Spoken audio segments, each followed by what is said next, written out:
liken your parents to my kids. I spend more time with them because they're super successful and they listen. I don't spend much time with people that don't listen. For the kids that are listening to this, if they don't have proper role models at home, it'll be harder for them. So then they've got to find proper role models. And there are proper role models on the net, but most of the role models on the net aren't proper. They give you crap for advice, and they tell you it's easy. It's not easy. There's nothing easy about being successful. It's hard. It's a hard road to follow. But find a role model that makes sense to you. Find something that you have passion for, something that you are truly interested in, that you don't have to force yourself. You want to do it. The kids are going to have to work hard. If they really want to be successful, they're going to have to look a long, long time, and it's not going to happen overnight. Honing in on failures. So the first thing you try isn't necessarily going to be the one that you hit it for 6. The important thing is that you don't give up. When I was young, I didn't try anything other than being a hellion, getting in a lot of trouble, drinking. In fact, all of my mistakes were alcohol related.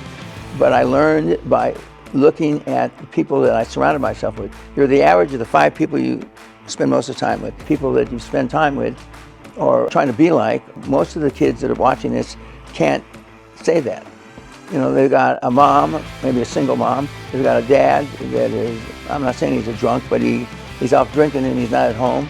And they may have a grandparent or an older brother or sister.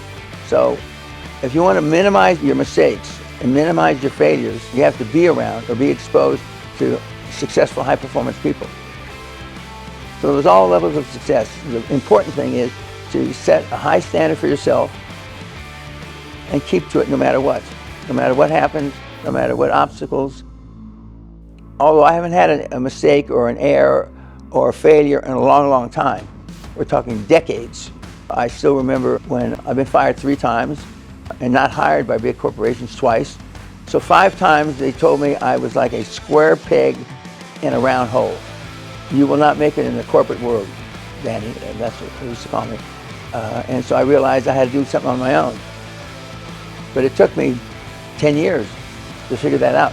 Because my generation was raised, you got good grades, as good as you could, you went to work for a big, huge company, you worked there 40 years, you got a pocket watch and a retirement. That's what my generation was told. So you have to choose carefully, but don't choose so carefully that you don't make a decision. Remember, the mantra is just fucking do it. And you don't have to analyze it to death, but the most important thing is wanting to be embroiled in whatever you go after, that you're passionate for, and successes will come.